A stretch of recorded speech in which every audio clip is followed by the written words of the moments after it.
Hola, hola, bienvenidas, bienvenidos, Profes en Red, a la audiencia, muy felices y contentos de poder iniciar esta segunda temporada de conversaciones para la educación del siglo XXI de Fundación Caserta y Filantropía Cortés Solari.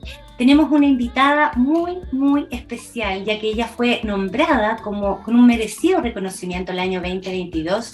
Ella fue elegida entre las 100 mujeres líderes mayores con un importante reconocimiento, la ex directora de Fundación Íntegra. Ella es Neva Milic, ella es psicóloga infantil chilena de la Universidad Católica, es doctora en filosofía de la Universidad de Gales, ha desarrollado importantes aportes en el ámbito de la psicología infantil, la educación, la convivencia escolar y el desarrollo emocional, transformándose en una referente en la materia. Así que vamos a hablar con Neva Milic. Le damos un tremendo saludo, Neva, gracias por estar hoy con nosotros en estas conversaciones para la educación del siglo XXI. Muchas gracias, Carolina, por esta invitación.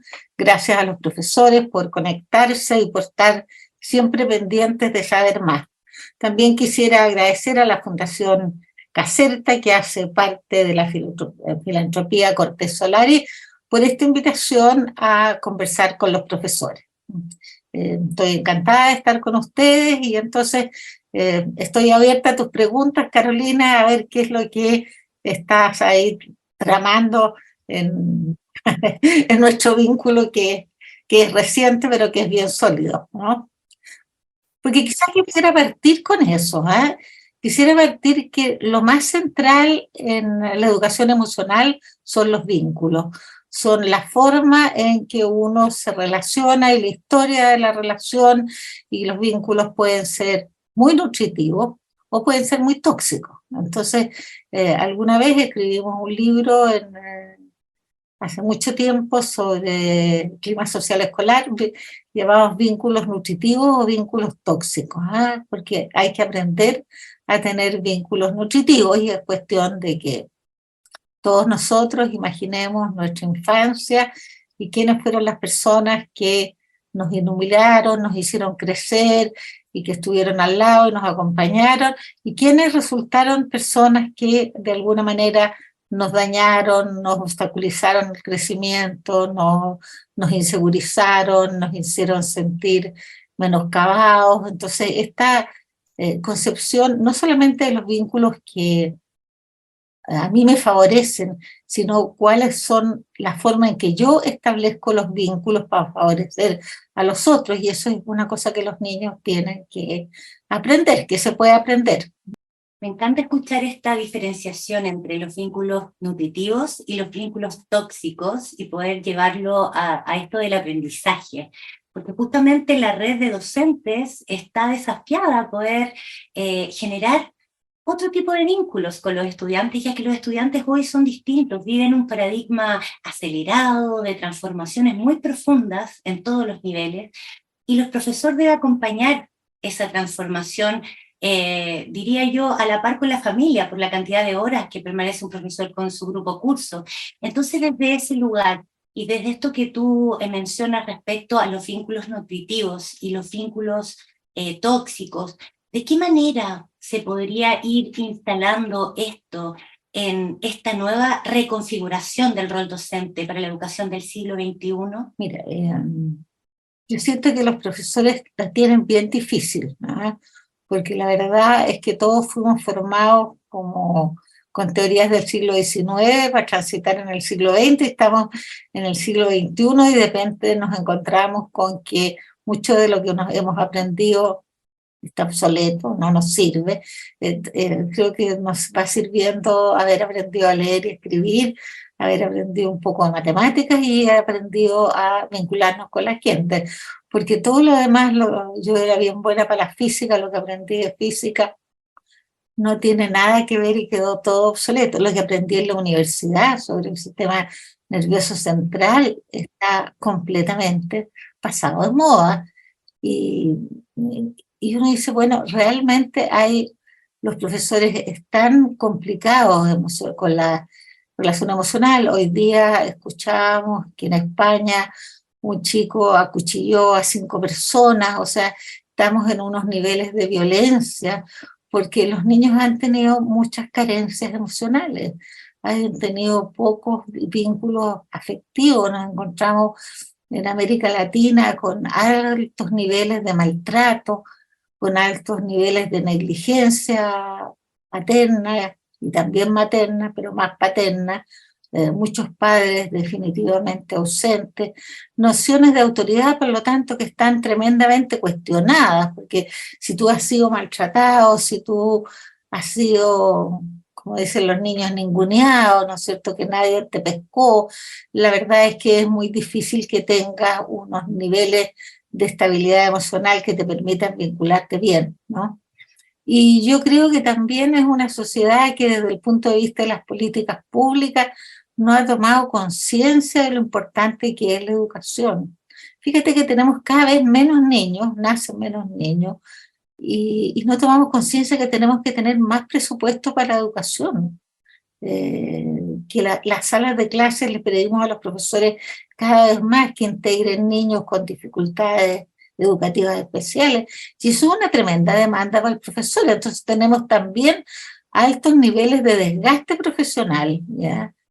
Y yo hablando en un colegio bastante pituco, decimos en Chile, ¿no es cierto?, bastante elegante a propósito de que yo pensaba que en una clase sería importante que hubiera un ayudante para la profesora, porque estaban en una situación muy difícil y de a dos se hace más simple, y esto de la codocencia, por ejemplo, está entrando muy fuertemente en Europa, entendiendo que si un niño está acuchillando a otro, son necesarias dos personas adultas en la clase para que uno atienda a los acuchillados y el otro se haga cargo del resto de la clase.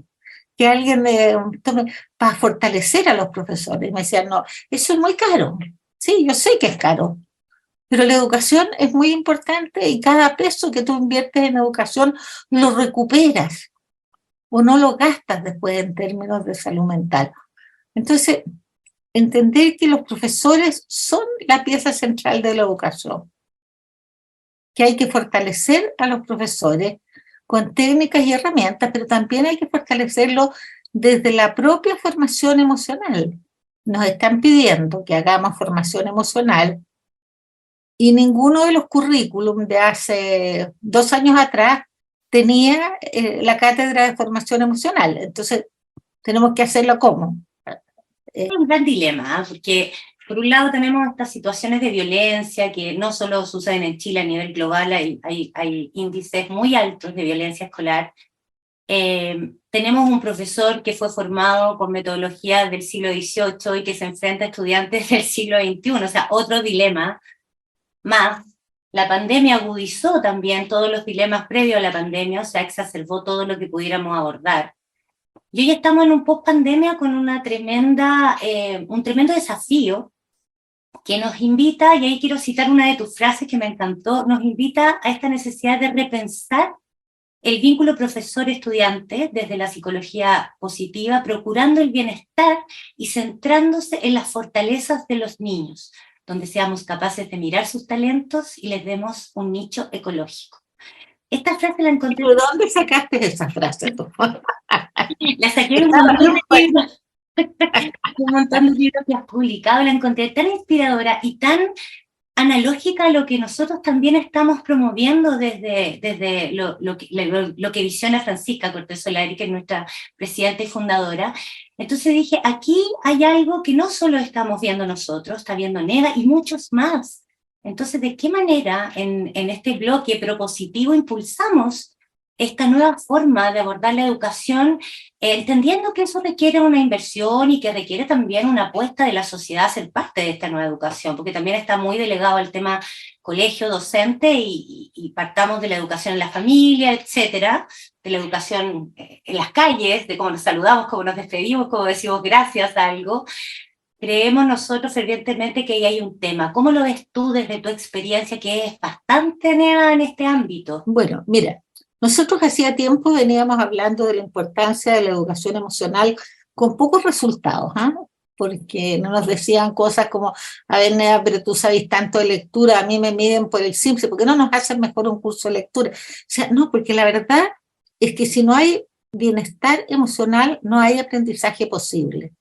Nadie aprende desde la angustia, desde el temor, desde el miedo, Para querer aprender, tú tienes que estar en una disposición activa al aprendizaje y eso supone bienestar emocional.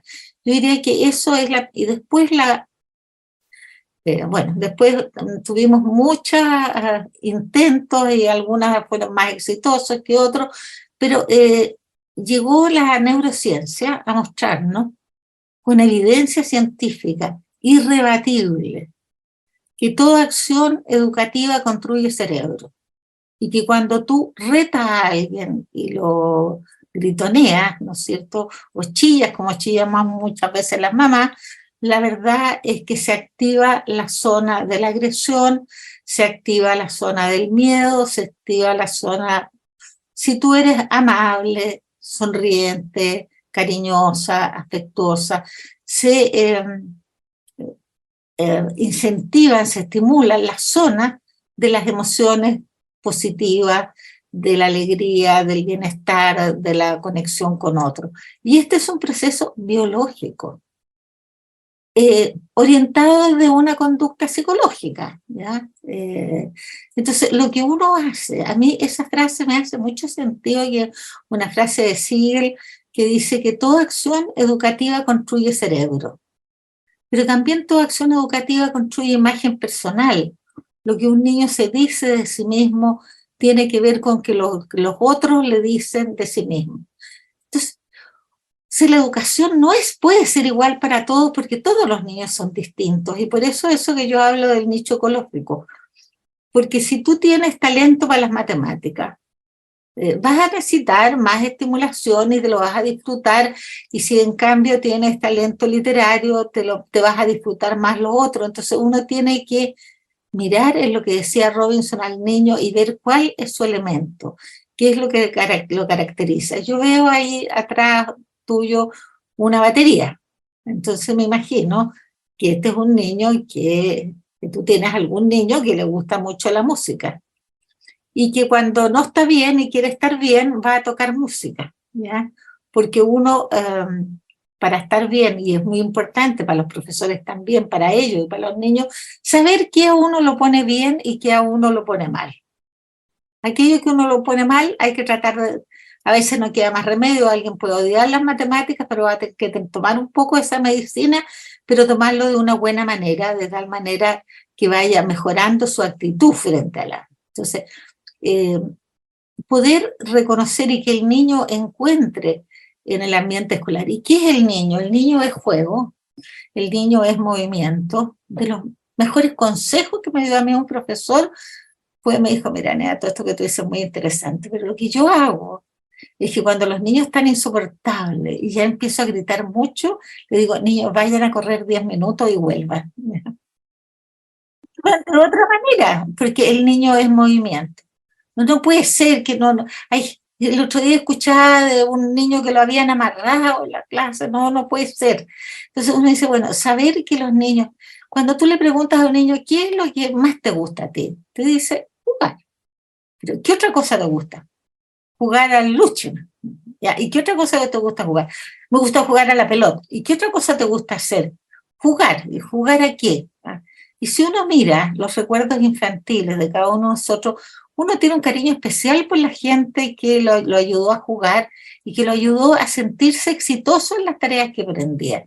Entonces, ¿cómo poder transformar, ¿no es cierto? Además, todos hemos sido preparados para hacer esto que yo estoy haciendo, que es hablar frente a un grupo, en lo que es una educación frontal. Pero no hemos aprendido a trabajar con grupos, a que los niños interactúen. Lo que un niño le dice a otro tiene un impacto emocional tremendo y hay que jugar a eso. Cuando un niño le explica a otro la sustracción en la resta, eso va a caminar mejor. Cuando un niño está en los trabajos de grupo empieza a molestar y el amigo le dice, ya, pues deja, que nos va a ir mal, eso tiene mucho más fuerza. Entonces, tenemos que trabajar más en grupo porque ahí van a interactuar más los niños y tenemos que promover las interacciones. Los niños ya no hablan. Es impresionante. Yo no quiero escuchar ninguna anotación que diga conversa en clase porque lo encontraría maravilloso, porque ahora lo que hacen es ver el celular en clase. y conversan muy poco entre ellos, y el lenguaje de los niños está muy pobre. Entonces, tenemos que ver y armar situaciones en que ellos interactúen, en que ellos hagan un diálogo, que ellos hagan una representación, que trabajen en grupo, que en una educación que sea más activa, y porque es más activa va a ser más entretenida, y porque es más activa se va a olvidar menos. Lo que uno escucha se le queda muy poco en la cabeza. Entonces es muy importante que los niños hagan, el aprender haciendo, ojalá sean haciendo a través del juego, a través del movimiento. Yo quisiera que los profesores me creyeran que van a trabajar menos y los niños van a aprender más. Esto me lo pasó. Eso lo encuentro, pero atómico. Por favor, profundicemos ahí, en esa última declaración. Estaba yo un día haciendo un trabajo de grupo en una escuela en Chile, en Conchalí, un sector pobre, vulnerable. Llevábamos la tercera sesión de hacer trabajo, y una profesora me contaron en esa ocasión dos cosas que yo las encontré realmente positivas. Mire, un niño me dijo: mire, profesora, antes usted hablaba y hablaba y nosotros ni la pescábamos. Ahora usted habla mucho menos, nos hace trabajar a nosotros, y usted tiene tiempo para mirar por la ventana. Y era que ella organizaba trabajos de grupo. Ahora, eso requiere tiempo, pero una vez que lo haces, ya lo tienes interiorizado, y para el año siguiente y con el otro curso ya te queda armado una experiencia de aprendizaje activo, en que los niños aprenden, y cuando uno está más lentificado, el otro le explica, y el lenguaje de ellos está más cerca, como diría Vygotsky, de su zona de desarrollo próximo. En cambio, el lenguaje de uno a veces está muy lejos, porque ahora cuando tú me dices: a ver, Neda, profundicemos, yo me doy cuenta que estuve difícil, ¿ya? Entonces tú me estás tratando de que yo baje a un nivel experiencial, de tal manera que cuando yo te hable de la zona de desarrollo próximo, la gente puede entender que los niños es más fácil entenderle a alguien que haga un lenguaje un poquitito más allá de él, pero más próximo que lo que podría ser. Entonces, eso es importante. Y la otra cosa que me dijo, y eso me ha cambiado tanto la relación con los niños, que el otro día se acercó un niñito y me dijo: profesora, me saqué un 3,9, el 3,9 no se pasa en Chile, se pasa con un 4, un 3,9 en la prueba de matemáticas. ¿Usted me prestaría una décima? Yo se la devuelvo al otro trimestre, porque si llego con un rojo, mi papá me pega. Me dijo: ese niño, en cómo me relacionaba yo con ellos, no me habría atrevido nunca a decírmelo. Y yo le dije: bueno, ¿y le prestaste la décima? Sí, le presté la décima, pero me la tiene que devolver. Pero se va produciendo un vínculo que es más cercano, más confiable, la sensación de un profesor que te escucha, que está disponible, que te reconoce, que te felicita, que te dice lo que está bien. Mira, si solo aprendiéramos, Carolina, yo cuando me presentaba, yo soy amorosa la Carolina, todas estas cosas que te hace bien para el alma el reconocimiento. ¿Ah? Todos necesitamos reconocimiento. La clave decía, la clave del vínculo es que el otro se sienta validado, reconocido y reforzado. Sin embargo, los adultos, y dentro de eso los padres y los profesores, tenemos inconscientemente la creencia que educar es corregir, que educar es señalar lo que está mal. Bueno, no hay ninguna evidencia que con la crítica la gente mejore. Lo que sí hay evidencia es que el vínculo se daña enormemente. El otro día una mamá me decía: me diste un consejo hace 15 años tan bueno, y volví a hablar conmigo por otra cosa. Y yo dije: ¿cuál sería? No, me dijiste: mira, cuando tú empieces a pensar que le tienes que poner mucha disculpa a algo que vas a decir, mira, yo te encuentro muy amoroso, muy encantador, muy no sé qué, pero ya, no, mejor no lo digas, ¿no? O sea, no mezcles, no trates de decir, si es un pero, era mejor que te quedaras callada. Dijo: me sirvió tanto en la educación de las niñas para mejorar y tener buenos vínculos con ellas. el buen vínculo se basa, y piensa en toda la gente que tú quieres de verdad, es gente que te reconoce, que te valida, qué sé yo. Esa gente que anda, como digo yo, con la verdad por delante, le tengo terror yo, ¿eh? Entonces te anda diciendo, uy, parece que subiste de peso, ¿eh? O sea, la verdad es que en general los niños no cambian, no porque no sepan lo que tienen que cambiar, sino porque se sienten sin energías para hacerlo. Y el vínculo positivo te da energía, mucho reconocimiento, lo más explícito posible, pero genuino, ¿no? Verdadero, no se trata de inventar. Yo no te puedo decir, oye, qué bien te queda el pelo rubio, porque no tienes el pelo rubio, no sé si me... Pero te puedo decir, me encanta ese cintillo que tienes en la cabeza, no sé si es cintillo aquí, no sé, encuentro que te sientes, es un reconocimiento al otro que le va a servir, pero tiene que ser genuino, no puedes inventarlo, ¿no? Y tratar de suprimir el pero. Aparte que a nivel emocional, los niños, los estudiantes perciben inmediatamente si uno está diciendo algo que no es. Claro, ciertamente. Dando el reconocimiento lo van a saber. Ahí viene un tema importante de abordar que tiene que ver con esto del reconocer. ¿Qué piensas tú, hablando de los docentes siempre y de esta exploración hacia un nuevo rol que sea cercano, que sea con vínculos nutritivos, donde exista también un reconocimiento y una reciprocidad en ese reconocimiento, porque ya el aprendizaje no sucede solo hacia un lugar, sino es bidireccional. Hay un devenir que se va construyendo en este nuevo vínculo. ¿Qué piensas tú en el ámbito de la formación docente? ¿Estamos muy lejos de llegar a incluir una formación que incluye este desarrollo, llamémosle desarrollo de habilidades, de actitudes, de competencias para poder generar estos nuevos vínculos? Yo creo que no, fíjate, ¿eh? Yo creo que la pandemia con todos los desastres que tuvo algunas ayudas a la toma de conciencia.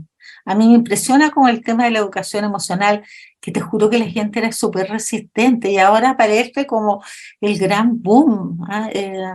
El otro día un libro que yo publiqué el año 94, que se llama Aprendizaje Socioemocional, está agotadísimo, ¿ya? Pero no se había vendido nada antes. O sea, este que sacamos de formación emocional, ni una confianza, el editor sacó 500 ejemplares, vamos en la cuarta edición en menos de un año y medio, o sea, porque de verdad la gente tomó conciencia de cómo afecta el malestar emocional, el aprendizaje de los niños, la conducta y la implicación que tiene para el futuro, no solamente desde el punto de vista del aprendizaje, sino que del ser persona. O sea, tenemos que generar las mejores personas posibles.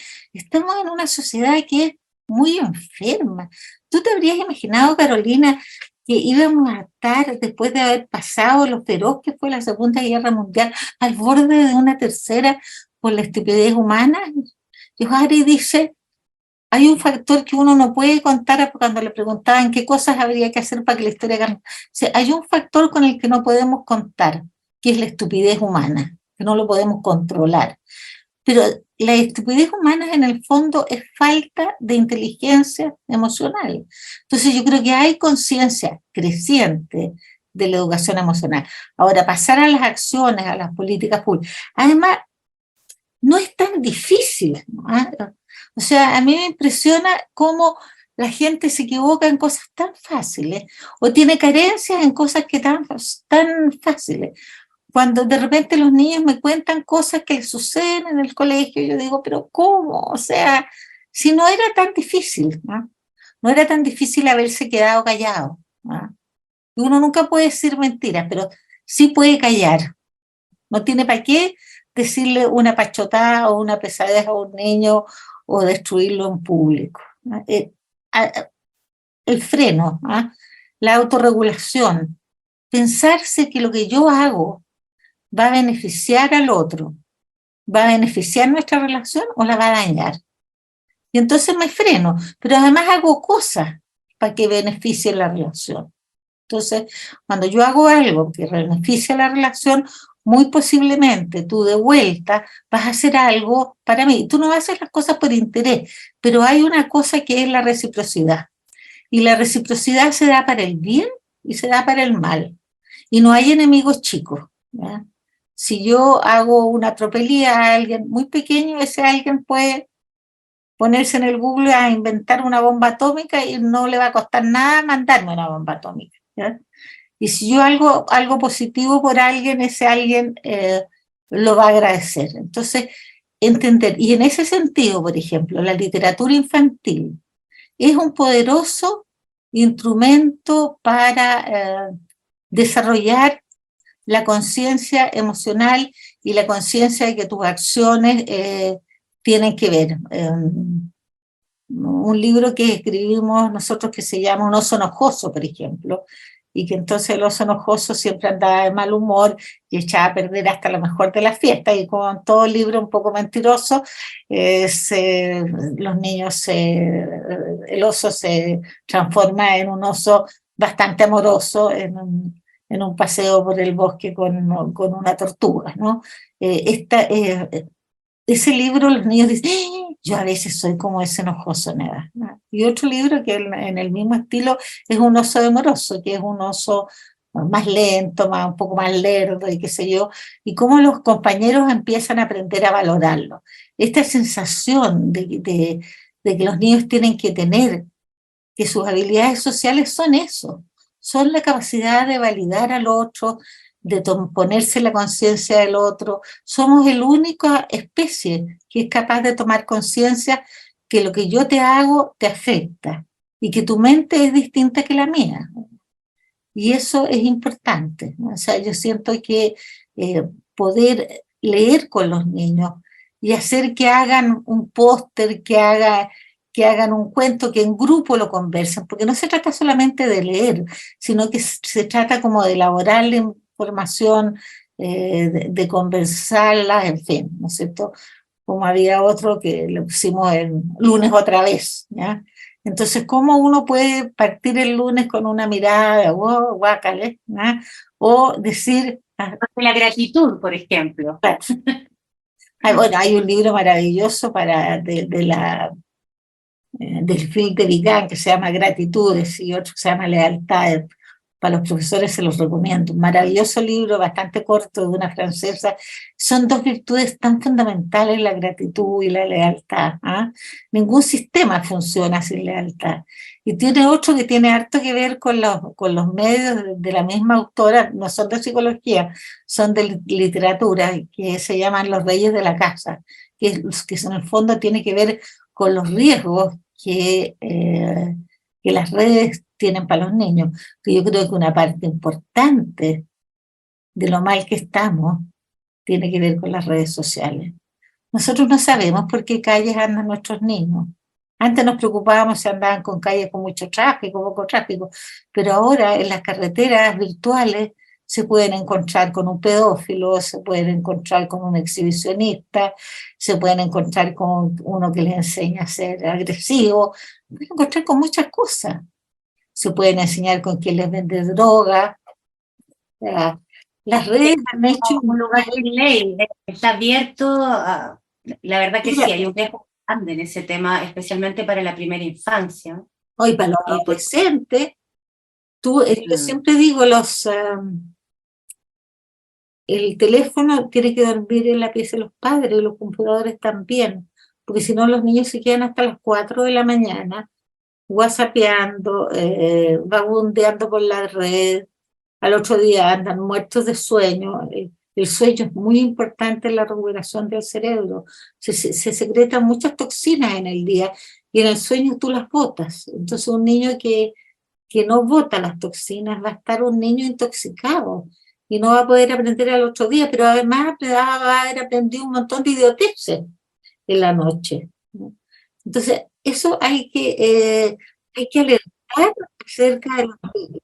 Para la educación en familia es un tema súper desafiante, ese control con las redes sociales y quizás, por ejemplo, en el mundo más educativo hay ciertas normas que se están incorporando de prohibir el uso del teléfono en el colegio. Ahí hay un camino, yo creo que también es importante de recorrer respecto a las normativas de redes sociales para diferentes ciclos evolutivos.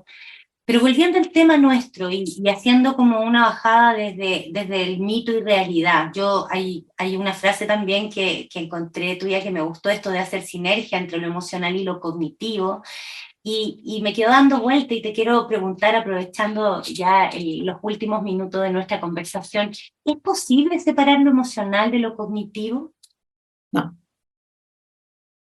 no es posible separarlo de lo cognitivo. Porque cuando uno valora mucho lo cognitivo, tiene una actitud positiva hacia lo cognitivo, ¿eh?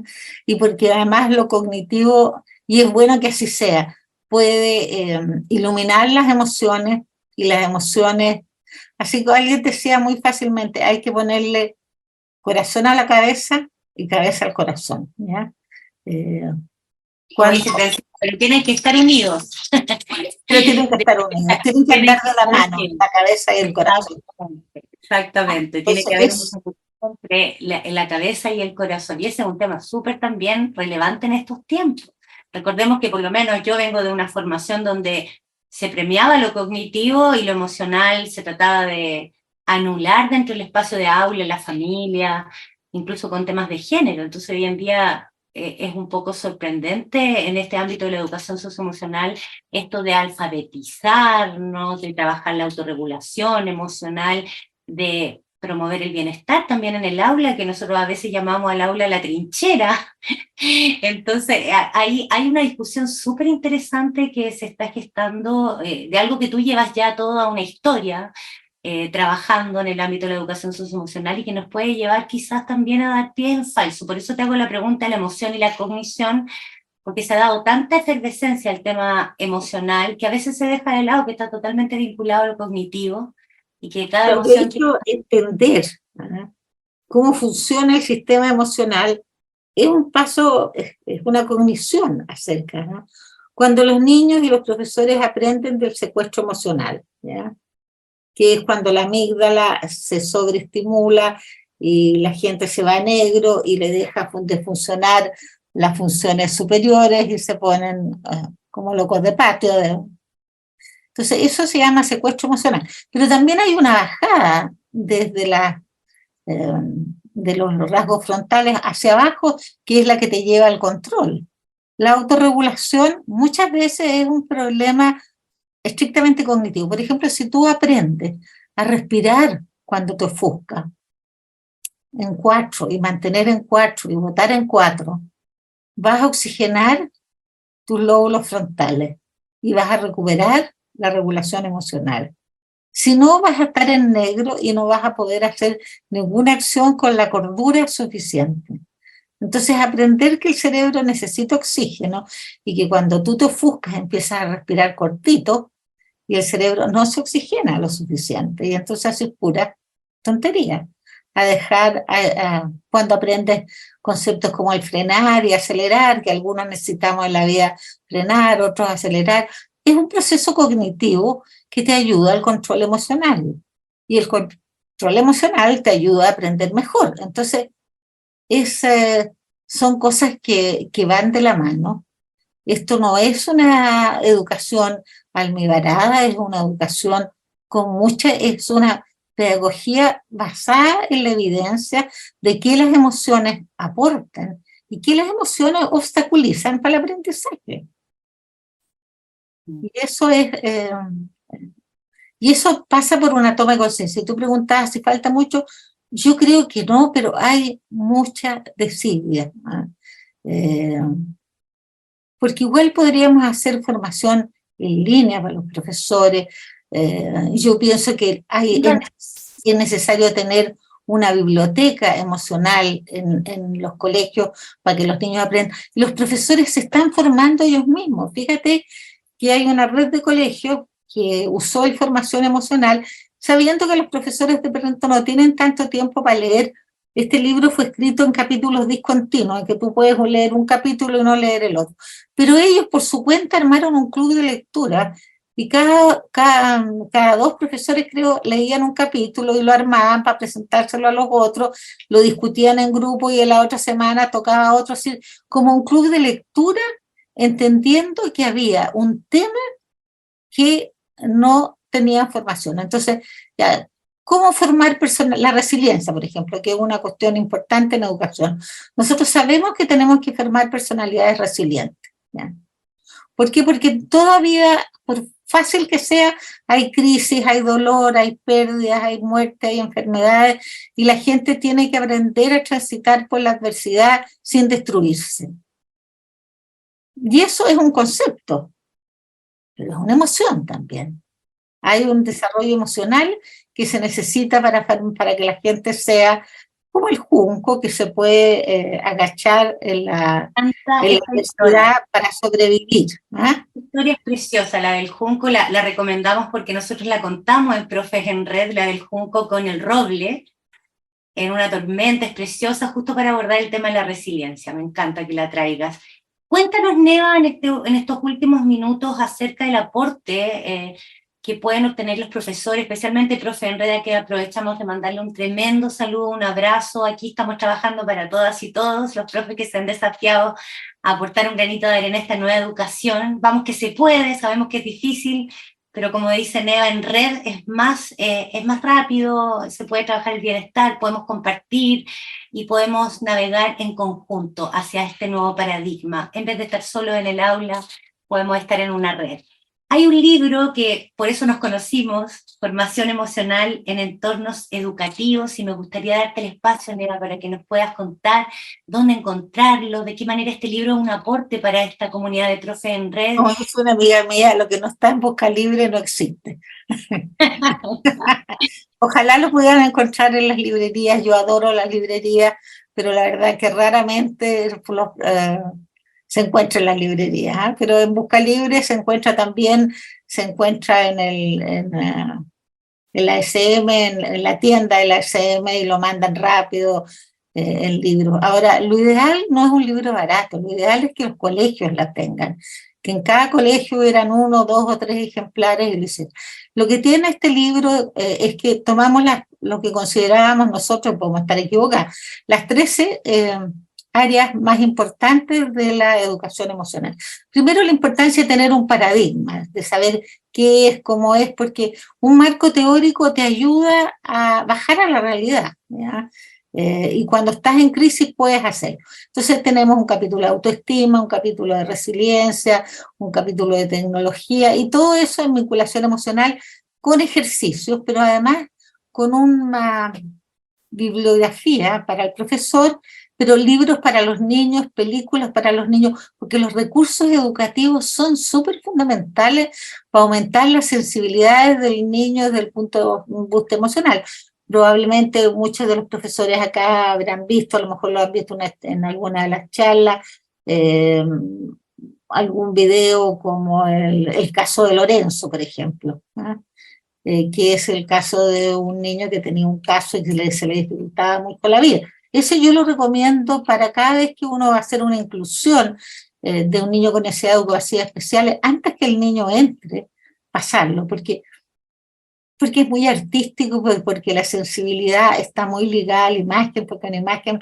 Vale. Entonces, como estábamos en pandemia cuando escribimos este libro, nos dimos todos los recursos, todos los videos, o sea, todo lo que está ahí está en la red. Puede que momentáneamente no esté como mi libro del aprendizaje emocional, pero al otro día vuelve. O sea, nos dimos el trabajo pensando que el profesor necesita herramientas y cuando los niños están cansados puedan hacerlo. Fue un trabajo enorme, trabajamos 3 años y medio, 3 en el libro, y la verdad es que quedamos bastante contentos, aunque yo encuentro que nos quedó demasiado gordo, que tendríamos que haberlo simplificado más, pero en fin, para otra edición lo hacemos en más simple, pero un buen elemento. Hemos recibido como mucho reconocimiento, sobre todo de la parte de los recursos, y esas que no me oigan en la editorial, pero pueden copiarla y sacarle fotos y mandárselas por WhatsApp, para tener recursos disponibles, porque hay que hacer las clases más entretenidas, más animadas, de tal manera que a los niños les lleguen los conceptos, ¿no? Una clase en que haya vida, ¿no? En que haya novedades, en que haya innovación, ayuda. Y no solamente ayuda a los niños, si ser profesor y estar 6 horas hablando es muy cansador, ¿no? Sin duda. Es muy... Bueno, este libro, Formación Emocional en Entornos Educativos, lo pueden encontrar o pedirle a ellas sus jefaturas que se muevan con un libro por colegio y empezar a recopilar estos recursos, ya que es un libro que tiene ámbitos teóricos, pero también lo más importante, el tema práctico, cómo llevar a la acción. Creo que es fundamental estos recursos que tú mencionas, Neva, especialmente cuando tenemos una red de profes que se están desafiando a una formación que prácticamente no existe y que tienen que ir viendo ellos la autoeficacia, cómo se van nutriendo en el ámbito pedagógico.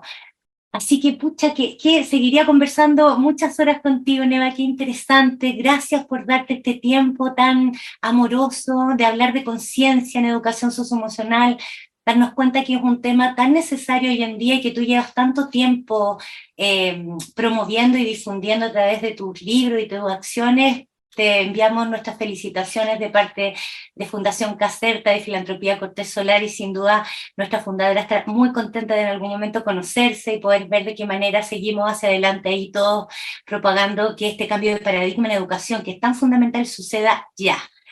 Queremos también agradecer a esta enorme red de profesores que siempre, todas las semanas, ahí al pie del cañón, desafiándose a pesar de las horas lectivas, de las no lectivas, de todos los temas que sabemos implica ser docente del siglo XXI, están ahí siempre en Profes en Red compartiendo, viendo estas conversaciones, haciendo preguntas, profundizando, entendiendo también empáticamente a los estudiantes, a los padres y apoderados de la comunidad escolar de Latinoamérica y el Caribe. También les enviamos un abrazo.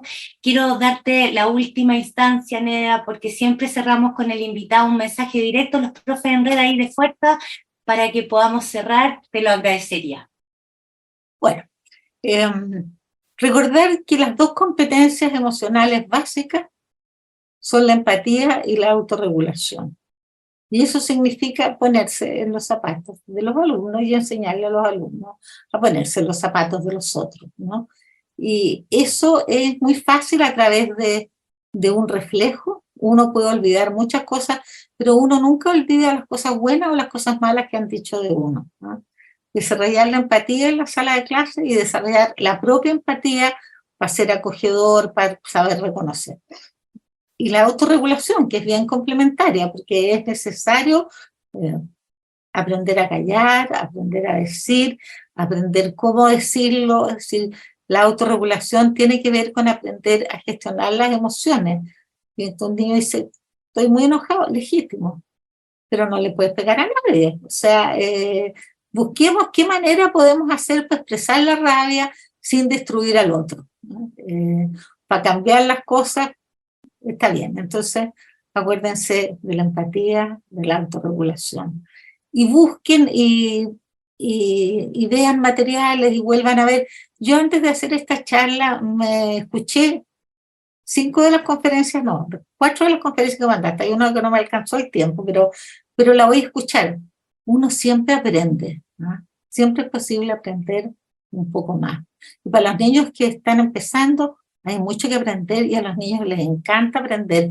A mí me decían, no, me gustan sus clases de psicología, señorita.